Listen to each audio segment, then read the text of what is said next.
Payment यहाँ पर purchase उसने किया, पेमेंट हस्बैंड ने किया, बट अपनी वाइफ के नाम पर मान लीजिए उसने प्रॉपर्टी परचेज कर ली एंड उसको अपनी वाइफ को कंट्रोल करने दे रहा है एज एन ओनर, तो उसकी वाइफ वहाँ पर ऑस्टेंसिबल ओनर होगी। ये केस भी है यहाँ पर Ananda Mohan versus Nalpamaru loan office AIR 1921।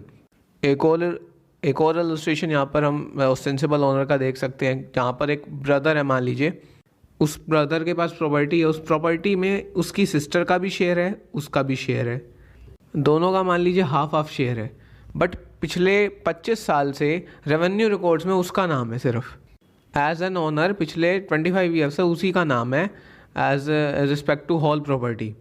तो वो जो ब्रदर होगा, बेशक यहाँ पर सिस्टर का भी उस प्रॉपर्टी में पोजीशन है, शेयर बनता है, बट ब्रदर का वहाँ पर रेवेन्यू रिकॉर्ड में नाम है, पर वो जो ब्रदर होगा उसको कहा जाएगा यहाँ पर ऑस्टेंसिबल ओनर। ये केस है DC Barabanki versus Shafiqul Zaman AIR 1928। तो होप सो आपको इस इलस्ट्रेशन से समझ आया होगा कि ऑस्टेंसिबल ओनर कौन होता है, जो अपरेंट ओनर होता है, जो दिख रहा होता है बट रियल ओनर नहीं होता वो।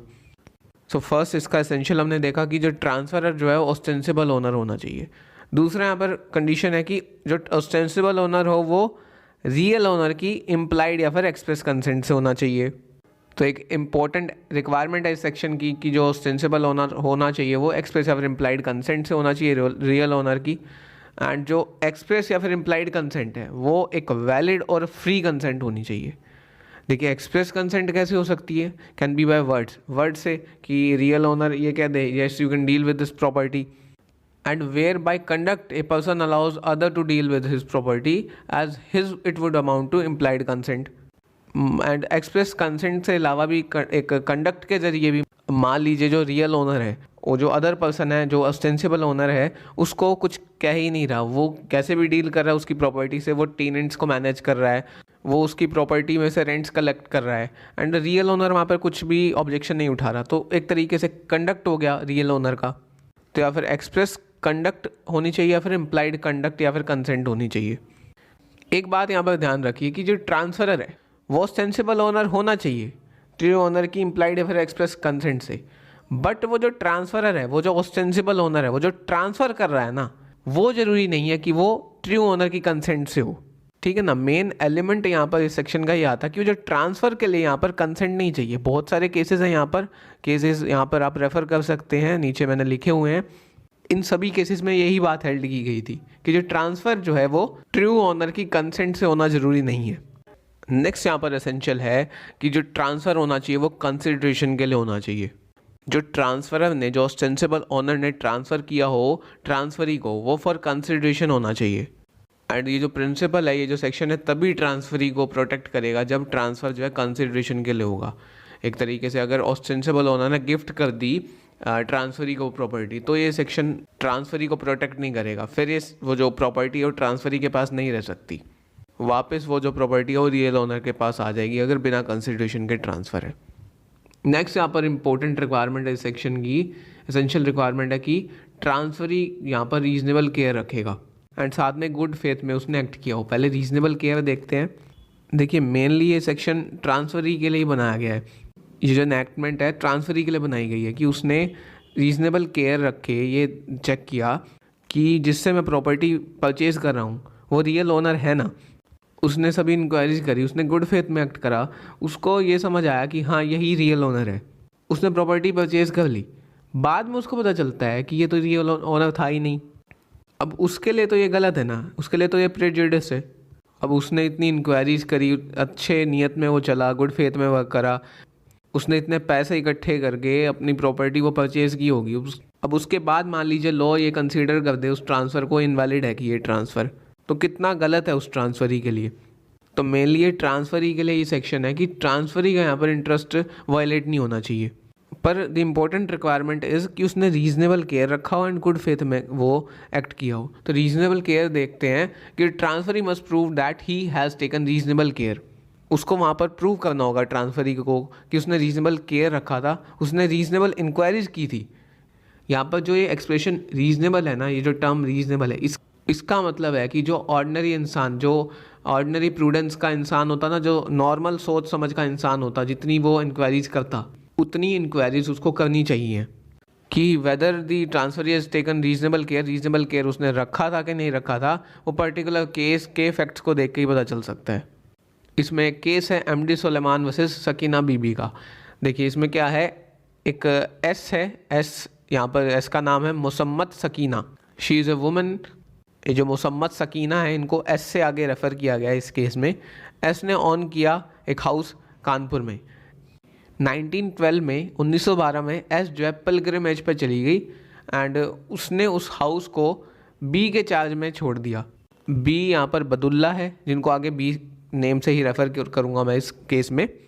तो एस जो है 1912 में पिलग्रिमेज पे चली गई एंड वो अपने हाउस का चार्ज बी को दे के चली गई।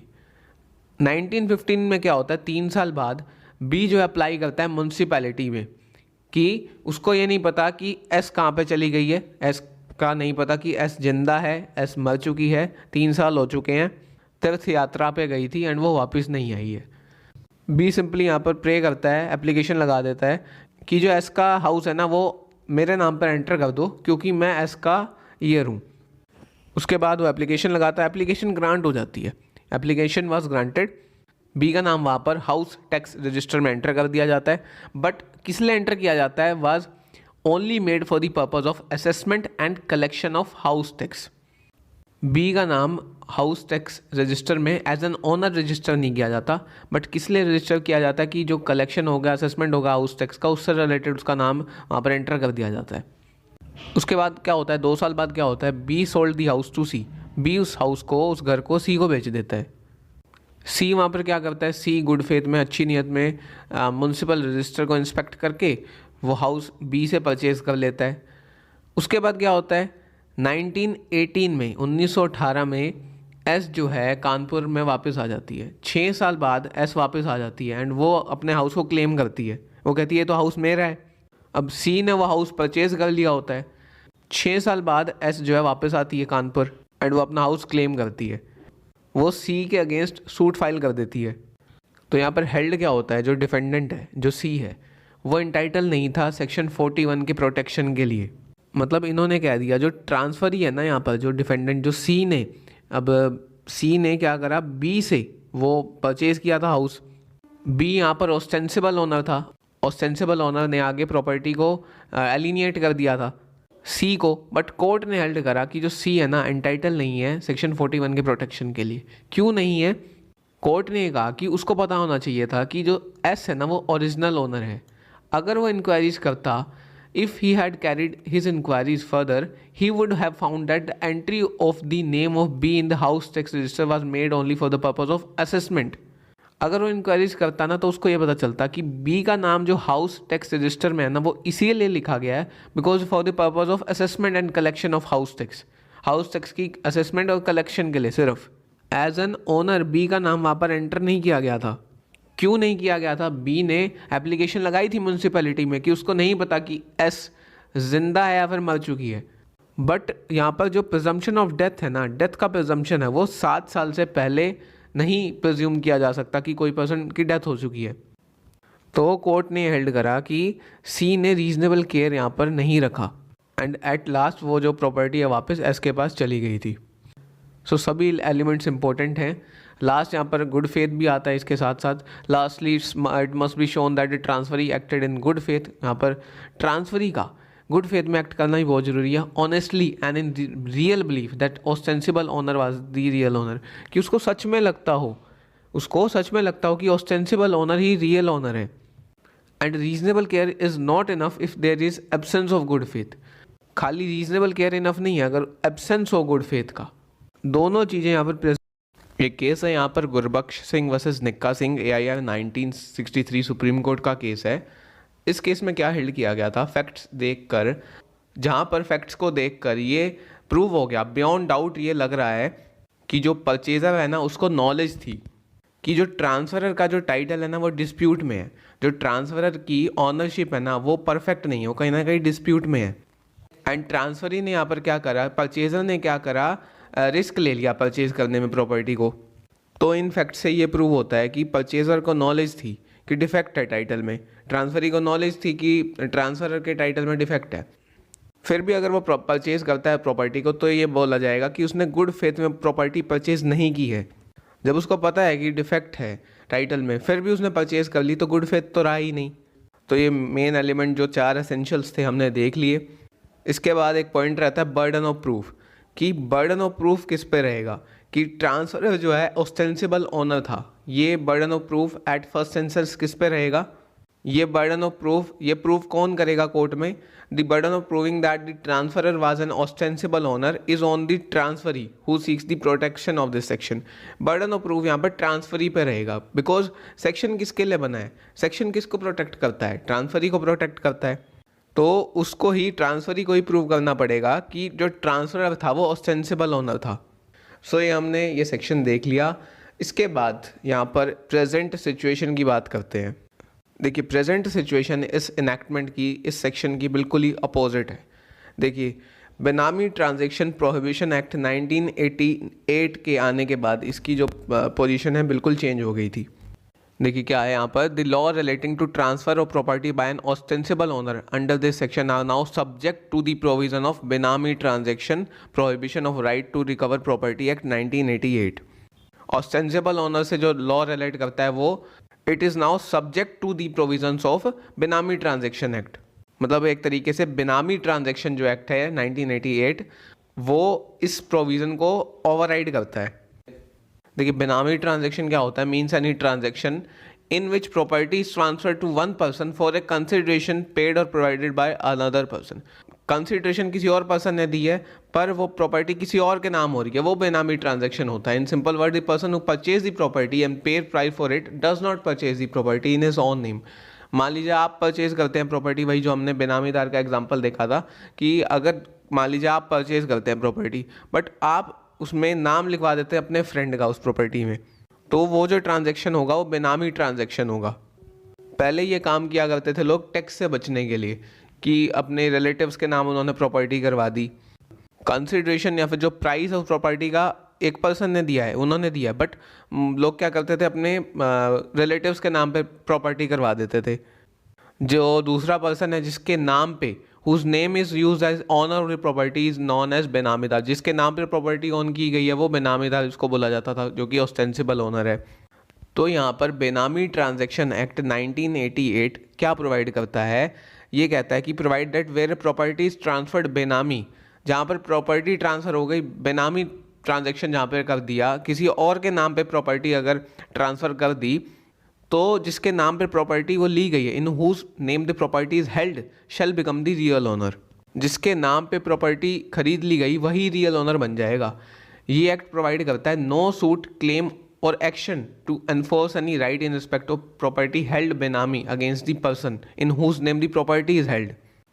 कोई भी सूट क्लेम या फिर एक्शन नहीं हो सकता उस पर्सन के अगेंस्ट जिस पर्सन के नाम पे प्रॉपर्टी हेल्ड की गई है, खरीदी गई है, ठीक है ना। उसके अगेंस्ट कोई भी सूट क्लेम या फिर एक्शन ब्रॉड नहीं कर सकता रियल ओनर उस प्रॉपर्टी का। वो जो बेनामीदार है, वो जो ऑस्टेंसिबल ओनर है, वही रियल ओनर बन जाएगा।